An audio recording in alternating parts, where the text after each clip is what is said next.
one day the Lord will be king over all the earth. ఒక దినాన్ని ప్రభు యెహోవా భూమి అంతటికి రాజు అయ్యును అంటున్నాడు. That means over the whole world. దాని అర్థం ఏంటంటే సర్వ లోకానికి. Because in the Old Testament they did not understand distinction between earth and the world. ఈ పాత నిబంధనలో ఉన్నటువంటి సంగతుల్లో, పాత నిబంధన దినాల్లో ఉన్నటువంటి ప్రజలు ఈ భూమి, ఈ లోకము, వీటికి ఉన్నటువంటి భేదము వాళ్ళు గ్రహించలేకపోయారు. The Lord always rules over the whole earth. ప్రభు ఎల్లప్పుడూ కూడా సర్వ లోకాన్ని పరిపాలిస్తున్నారు. He's going to be king over everybody in the world one day. ఒక దినాన్ని ఈ లోకంలో ఉన్నటువంటి వారందరికీ కూడా ఆయన రాజు కానంటున్నారు. But first of all he wants to be king over you. అయితే మొట్టమొదటిగా ఆయన మీకు రాజు అయి ఉండాలని కోరుతున్నాడు. Like it says there will be only one Lord over the whole world one day. సర్వ లోకమునకు ఒక్కడే రాజు, ఒక్కడే ప్రభు ఒక దినాన్ని. It begins with his becoming king over you.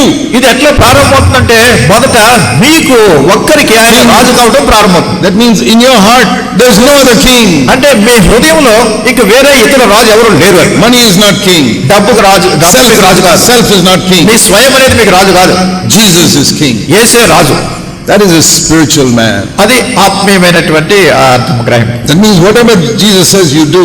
అంటే యేసుక్రీస్తు ప్రభువారు ఏం చెప్పినా గానీ అది మీరు చేయాలి. Whether it's convenient or not convenient. అది మీకు అనుకూలమైన అనుకూలం కాకపోయినా. That is the meaning of the Lord is king.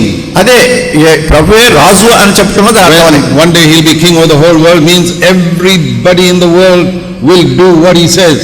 ఒక దినాన్ని సర్వలోకానికి ఆయన రాజు అయి ఉంటారు అంటే ప్రతి వాళ్ళు కూడా ఆయన ఏం చెప్తారో అది చేయవలసిందే. Philippians 2 ఫిలిప్పీయులకు రాసిన పత్రిక that every knee will bow and every tongue will confess one day Jesus Christ is Lord. ఫిలిప్పీయులకు రాసిన పత్రిక 2వ అధ్యాయంలో ఒక దినాన్ని యేసుక్రీస్తు ప్రభువారే రాజని ప్రతి నాలుక ఒప్పుకుంటుంది, ప్రతి మోకాలు ఆయన నామం పేరున వంగుతుంది. But today we can say that. అయితే ఈ రోజు మనం దాన్ని చెప్పగలం. God will not force us. దేవుడు మళ్ళీ బలవంతం చేయట్లేదు.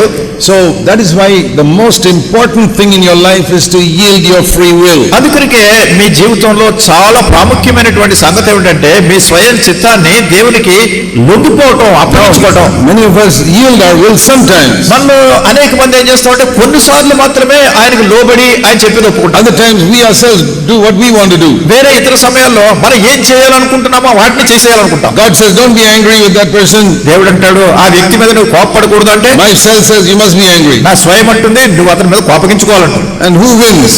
ఎవరు జయిస్తారు కదా? Whom do you obey? మీరు ఎవరికి విధేయత చూపిస్తారో వాళ్ళు విధేయత చూపిస్తారు. Whom have you obeyed in the past? మరి గతంలో మీరు ఎవరికి విధేయత చూపించినారు? Self is king. ఈ స్వయమే రాజుగా ఉన్నాడు. That is why our life is so unhappy, miserable. అందుకొరకే మన జీవితం ఎంతో సంతోషం లేకుండా ఉంటుంది, దౌర్భాగ్య స్థితిలో ఉంటుంది. That is also why we have so many sicknesses in our body. అందుకొరకే మన దేహంలో కూడా అనేకమైన రోగాలు వచ్చి పడ్డాయి. Many people don't realize that many sicknesses are due to sin. అనేక మంది దీన్ని గుర్తించట్లేదు. అనేకమైనటువంటి రోగాలు పాపానికి కారణం, దాని పరిణామం. Not all sicknesses. అన్ని రకాల రోగాలు కాదు. Many sicknesses are because we are living in a world which is under the curse. అనేకమైనటువంటి రోగాలకు కారణం ఏంటంటే శపించబడినటువంటి లోకంలో మనం జీవిస్తున్నాం కనుక రకరకాల అనారోగ్యాలు వచ్చి పడుతున్నాయి. Somebody has chicken pox, we get the chicken pox. మరి ఎవరికైనా చికెన్ పాక్స్ వచ్చింది అనుకోండి, మనకు కూడా చికెన్ పాక్స్ వస్తుంది. Not because we are sinners.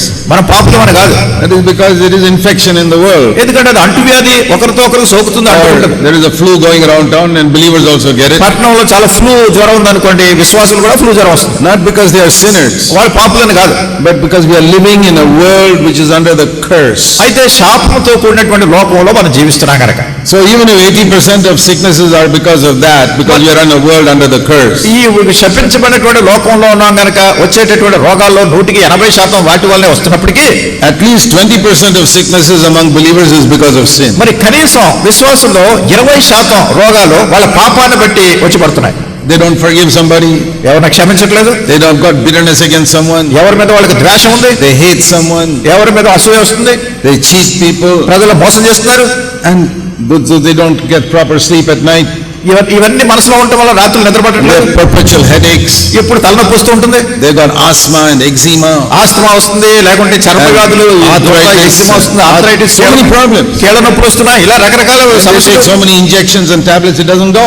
ఎన్ని రకాల ఇంజెక్షన్లు పుచ్చుకుంటున్నారు, ఎన్ని టాబ్లెట్లు మింగుతున్నారు, ఆయన ఇవన్నీ పోవడం లేదు. Because the Lord is not king in their heart. ఎందుకంటే వాళ్ళ హృదయంలో ప్రభువు ఆయన రాజుగా లేడు. See, there are many people in so many places who come to me to pray for sickness. చూడండి, చాలా రోగాల్లో, చాలా ప్రదేశాల్లో చాలా మంది వాళ్ళ రోగం గురించి ప్రార్థించేమని నా దగ్గరికి వస్తారు.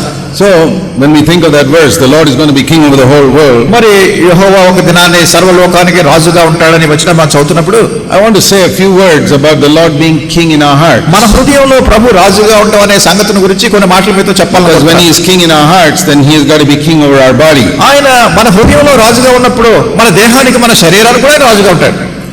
If you want to know the will of God, దేవుని యొక్క చిత్తాన్ని మీరు తెలుసుకోవాలి. For your life. మీ జీవితంలో ఏమైనా తెలుసుకోవాలంటే many people say, how can I know the will of God for my life? మీరు అంటారు చాలా మంది నా జీవితంలో దేవుని యొక్క చిత్తం ఏమిటో కనుగొనేది ఎట్లా అంటారు. What is the first step? మొట్టమొదటి పెట్టేమిటి? Like you read in Zechariah 14:9. జకర్యా గ్రంథం 14:9 వచనంలో మనం చదువుతాం. The Lord must be king over your body. మీ దేహానికి ప్రభువు ఆయన రాజుగా ఉండాలి. And he must be the only one, like it says there. ఇక్కడ రాయబడినట్టుగా ఆయన ఒక్కడే రాజుగా ఉండాలి. What did we read? ఏం చదువుతున్నాం? Let me read like this. మళ్ళా చదువుతున్నాం ఇక్కడ In Zechariah 14:9. జకర్యా గ్రంథం 14:9. Apply it to your body. నీ దేహానికి అన్వయించు. The Lord will be king over all your body. ఆ దినమున యెహోవా నీ దేహానికి అంతటికి కూడా ఆయన రాజు అయ్యాడు. He will be the only king in your body. నీ దేహానికి ఆయన ఒక్కడే రాజు. And only his name will be over your body. ఆయన నామం మాత్రమే నీ దేహానికి పెట్టబడి ఉండాలి. What does that mean? దాని అర్థం ఏంటి? What does it mean for the Lord to be king over your body? నీ దేహానికి ప్రభువే రాజుగా ఉండాలంటే అర్థం ఏంటి? The world is full of millions and millions of human bodies. మరి ఈ లోకమంతట్లో కూడా ఈ లోకమంతట్లో ప్రజలు ఎన్నో మిలియన్ల కొలది మానవ దేహాలు ఉన్నాయి. 99% of them, the Lord is not king over their body. వాళ్ళు 99% కూడా మరి ప్రభు వాళ్ళ దేహాల్లో రాజు కాడు. Is he king over your body? ఆయన మీ దేహంలో రాజు అన్నాడా? Ask yourself. మిమ్మల్ని మీరు ఆ ప్రశ్న వేసుకోండి. How do you know? ఎట్లా తెలుస్తుంది? For example, ఉదాహరణ చూడండి. supposing there's a man standing here ఇక్కడ ఎవరైనా ఒక ఆయన నిలబడ్డాడు అనుకోండి. and I say he is my servant. నేను అంటాను అతను నా దాసుడు అంటాను. And Brother Martin says he is his servant. మరి మార్టిన్ అంటారు లేదా ఆయన నా దాసుడు అంటారు. How to find out whose servant he is? ఇప్పుడు అతను నిజంగా ఎవరు దాసుడు ఎట్లా కనుగొనాలి? Can you find out? కనుగొనగలమా? Whose servant is it? ఎవరు దాసుడు? It's very easy. చాలా సులువు. I say come here. ఇక్కడ రమ్మని నేను అంటాను. Martin says come here. Martin కూడా అంటారు ఎవరు రమ్మంటారు. You can find out immediately. వెంటనే మనం కనుగొనొచ్చు. Whose servant is he? ఎవరి దాసుడు అతను? ఎక్కడికి వెళ్తున్నాడు?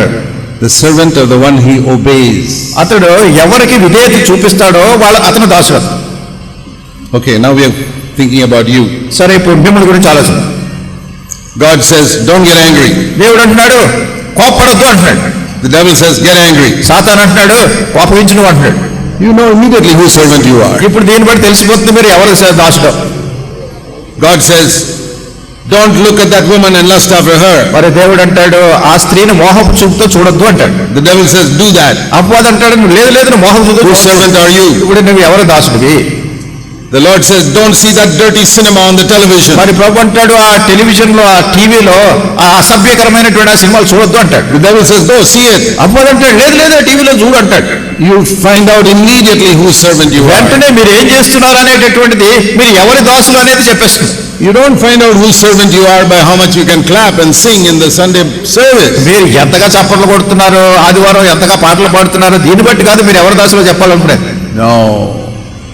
It is in the time of temptation that you discover whose servant you are. శోధన సమయం వచ్చినప్పుడు మీరు ఎవరి దాసులు అనేది అక్కడ బయటపడుతుంది.